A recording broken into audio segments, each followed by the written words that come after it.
My earliest recollection was a friend of mine in grade school. He was a couple years older than I was, and he had the idea for selling cinnamon flavored toothpicks.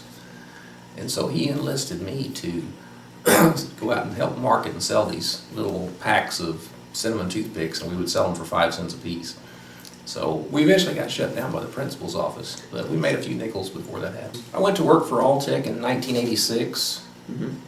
I had just gotten my master's degree in micro from Southern Illinois University, and I'd been working on the production of lysine using bacteria to ferment sugar into lysine. Well, I wanted to open a lysine plant. I wanted to be the first person in America to do that. It was all being made in Japan at the time. But the Japanese companies announced that they were going to put a $25 million plant in Cape Girardeau, Missouri, which is about 60 miles from where I grew up. So it kind of blew my chances there. So I went to Alltech, and they were getting ready to do their animal feed part of their business, which is where they take all natural additives and add into feeds. So one of the things they were going to make was basically yogurt bacteria, putting that back into animal feeds. So with my experience of growing bacteria to produce lysine, I took that experience to make just yogurt bacteria, lactobacillus bacteria, and that's what I did at Alltech.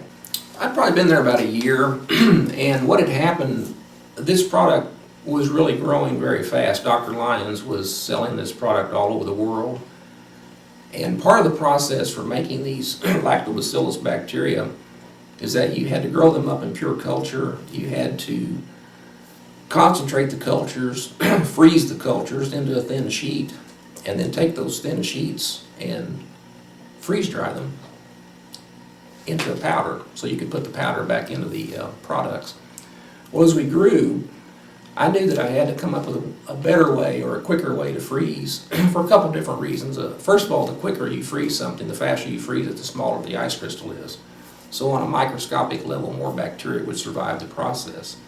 On the other hand, when I figured out a way to do it in little pellets using liquid nitrogen, not only did I get a fast freeze, but I also was able to handle the product better. We could pour it in and out of containers now. It had better surface area to freeze dry and all that. So probably after about a year of being at Alltech, and after developing this process, I was making homemade ice cream with my neighbor, and I was talking to him about my love of ice cream, because I grew up on a farm and I love ice cream. And I said, if we could freeze this ice cream faster, it'd have smaller ice crystals. And then I got to thinking about what I had developed, for the lactobacillus, and I decided to try that, and it did make really, really good ice cream from the pellets. So I'd been there about a year or a year and a half whenever I had this idea, and then the more I thought about it, I thought, this is a business opportunity that I should pursue. And I was still working at Alltech when I did this, but there was a weekend event when Festival Market used to be in downtown Lexington. They were getting ready to celebrate their 1-year anniversary of being open. And I had been talking to some people, and they told me about this event coming up, and they said, well, we'd like you to come and sell your product and just try your product out at our market, for this 1-year thing. Well, to do that, I had to go through all the steps of health department approval and all that. Now, at the time, I'd been making the product at my house, and that's not really approved by the health department. So I had to make a trip to the state of Kentucky to the Milk Control Board, and I had to go to the Fayette County Health Department, and I had to really work pretty hard to get these approvals because it was such a new product, and most people didn't know what liquid nitrogen was, and they kind of let me get set up, and I had to make a little piece of equipment to actually make the product on site at Festival Market. So that was kind of a fun thing because I had to go to a machine shop and have a piece of stainless steel made. But to dress it up, I actually put it inside of an umbrella stand, and I actually dressed it up in a way that you could see the smoke blowing and stuff when you made it. But the problem is that the product was about 200 below zero when you brought it out. So we had to have this elaborate process of how we warmed this product up, which included hair dryers and all kind of things that you wouldn't want to see behind the scenes. But it was kind of fun to pull that off and actually sample people with that product. I think it goes back to the background of how I grew up. I grew up on a farm. I was around, my grandfather was always entrepreneurial, along with the normal farm things. He also grew broom corn and made brooms and sold them.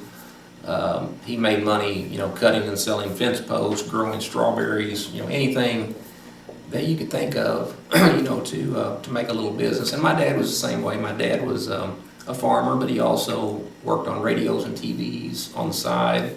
He brought home a sawmill one time. And we had to put this sawmill together, and we were going to saw lumber to make extra money. And so I think for me, though, when I was able to go to college, my mother, she didn't finish high school the first time around. She got married at a very young age, but later in life, when I was probably 5 or 6 years old, she went back and got her GED, and then she went to college and became a registered nurse. And she always encouraged all of her kids. I have 2 other sisters. She said, get an education. That's the most important thing, get an education. And I think because she didn't get one at an early age, that was very important to her. And I think whenever I got into college, I loved R&D. I loved developing things and trying to figure out things. And I think as I got involved with alternative energy, when I was about a junior in college, I did several projects at SIU we made ethanol out of corn stover. I got involved in the lysine project for my master's. But I think with all these different projects, it kind of set me up in a way to where I think just having that R&D background and always looking for a new way to do something, I think I was at the right place at the right time.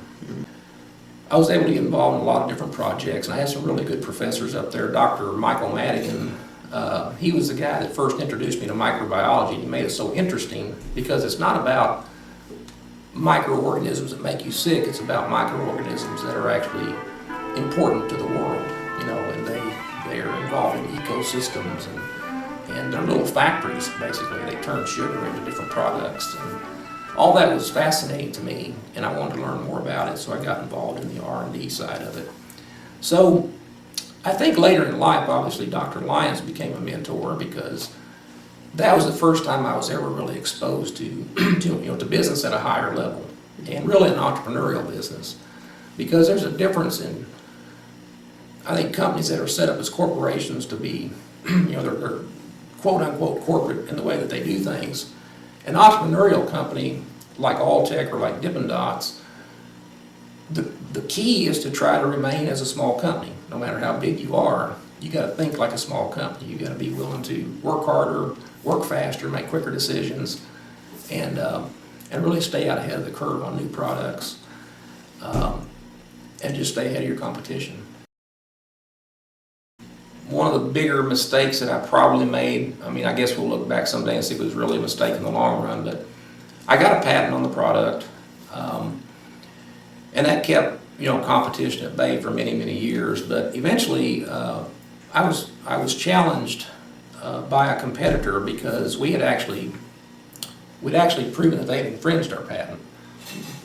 And I guess the mistake that I made is that at one point I could have probably settled this dispute with probably $50,000 or $60,000. This guy just kind of wanted to pay off, like, pay me and I'll go away, I'll quit bothering you, and I'll quit stealing your process and all that. Well, to me it was just the thought of it. I just couldn't bear the thought of paying this guy.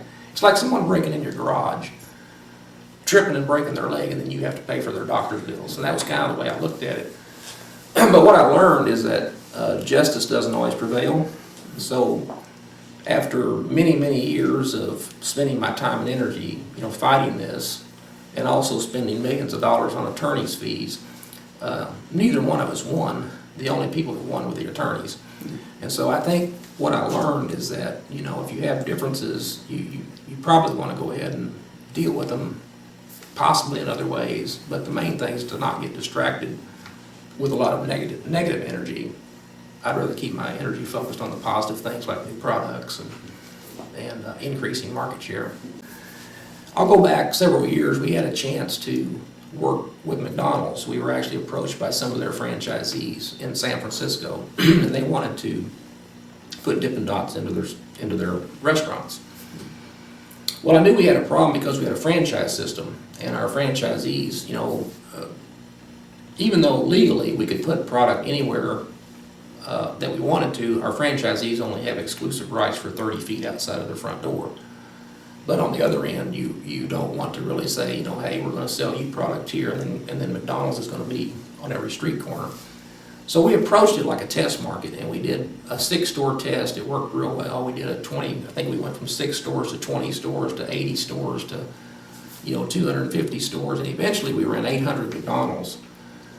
And that was pretty exciting because the next step was 3,300 McDonald's. So I think the decision to pursue that was a good one because it really added to our bottom line and our volume for a couple, 3 years. But then what happened is that we made that classic mistake of, we're getting ready to go to 3,000 locations. Let's build onto our plant. So we ended up spending about $4 or $5 million building onto our plant before we had the business because we wanted to be in a position to take advantage of that. But then McDonald's actually had a change at the CEO position. They also went back to their basics of clean restrooms and hot hamburgers. Let's get rid of all the stuff we're trying out here, which was actually a good decision for McDonald's, but it was a bad decision for Dippin' because we got pushed out with everything else. So what I learned from that was that it's great to pursue something and to go for the volume, but you also don't want to put all your eggs in one basket because when that business went away, it really hurt. Early in the business, we had a situation where I knew that our product had to be kept at much colder temperatures than regular ice cream. It's not that the ice cream goes bad, but if you want the little beads to roll around, you have to keep it at about 40 below zero to maintain that. So we knew that everywhere we went, we had to have an investment in equipment. So because of that, we decided, we need to go where there are a lot of people. So we started looking at state fairs, amusement parks, and things like that. So I think we made a really good decision to make that our course of business. In other words, if we're going to go into Six Flags Park, we're happy to invest in the freezers and the kiosks and things that it takes to do that business because we need to sell $2,000 or $3,000 a day from each kiosk to make the business work. I got lucky with that approach because really what happened over the years is that we found that that's the best way to build a brand. To see your product in a theme park or in a very high traffic or a high a touristy type place, it's a great way to build a brand. A lot of companies pay to be in that position, and we did it out of necessity. So we kind of got lucky. We didn't really know what we were doing at the time, but it ended up being a great marketing decision at the end of the day that we were to place our product in those types of high-profile locations. What can happen sometimes is it's very easy to lose the creative aspect of your business. If you have an entrepreneurial business or a business based on an idea, which Dippin' Dots is really based on an idea, it's easy to set up an environment to where all of a sudden you don't support that creativity among your employees. At Dippin' Dots, I've always made it a point to try and let everyone continue to think from a creative aspect because really it's all about whether it's a new product you're developing or anything else, you want people to feel somewhat like they're entrepreneurs within your business because if you just tell them what to do and how to do it, that's fine. If you're going to do something over and over again, if it's put ice cream in a package, that's okay. But at the same time, if you have the environment to where, hey, if I think of a new way to do this, that I can put ice cream in twice as many packages in the same amount of time, all of a sudden you're always increasing your efficiencies or, again, you're just allowing people to be a part of that process. So I guess I've always wanted to have the environment where people know that their ideas are important. I guess at the end of the day, that's really what I'm after. Well, I think, anytime you have a business, you have to have something that sets you apart from someone else. So you have to build a niche of some kind. You either have to do something better than someone else or come up with something totally different. What we do, we knew that we didn't have a very large marketing budget. So we thought, we can't really afford, to go out and put ads in thousands of magazines or do, TV commercials that would take us all the way across the United States. We're just not that big of a company. But what we have found that because our product is unique, it's kind of interesting to some people, so it ends up being a topic of conversation. And so we've had a lot of opportunities over the years to get on TV shows. We've done some reality shows like the Gene Simmons Family Jewels. Little People, Big World. We've done things with the Food Channel, with the History Channel, and how it's made. I was lucky enough and fortunate enough to go on the Oprah show a few years ago. And so I think that is kind of, all those things kind of add to building your brand, which at the end of the day, where you want to make a profit at the end of the year, you also want to build your brand for long term. You want people to think of Dippin' Dots as being a company they can trust, or a company that comes out with new things, or whatever it is. So I think all that's important to try to tie all those things together as part of your marketing campaign. We've spent 22, 23 years building a brand. It's interesting. We have about 3.5 million Facebook fans now. If you look at that, we're in the top 50 brands, and this includes Coca-Cola, McDonald, Starbucks, and we're a pretty small company. So our brand is very well known, and we're going to take advantage of that, and we're going to start doing putting Dippin' Dots products into places they haven't been before. Up until now, you could get Dippin' Dots at the theme parks, you could get them at the malls, you could get them at the state fairs, but we're going to start putting Dippin' Dots products into grocery stores, and also quick service restaurants, kind of like the McDonald's deal. But a lot of the products that we're developing now are going to be not just Dippin' Dots ice cream, but we're going to be working with products such as Dippin' Dots coffee, which is a pure espresso that we freeze into beads that takes away, you don't have to have the $10,000 or $15,000 espresso machine anymore. You get the high quality product from our beads to start all your other products. We're going to be making Dippin' Dot cakes that can be held in grocery stores. We're going to have Dippin' Dots infused into the ice cream and on top. We're going to be coming up with a lot of very healthy products, such as yogurt dots with granola and blueberries. We're talking to McDonald's and other chains of restaurants about a product like that. We're going to take basically our process for making quick frozen dots and use that to make other products.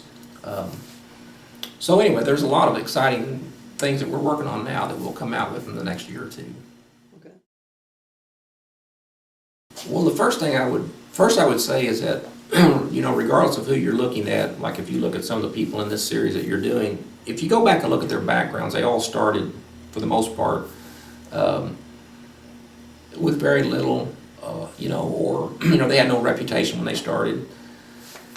I would encourage people to read a couple biographies. Pick out some people that you like that have done great things and read about their history and their background. I love reading about, Thomas Edison, Albert Einstein, Sam Phillips, the creator of Sun Records.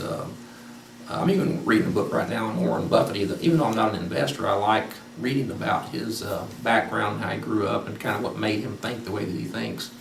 But almost in every case, you'll find that these people, when they started out, were just normal people. And there was usually some incident or two in their lives that kind of, made them think a different way or whatever. But I think anyone can do it if they put their mind to it.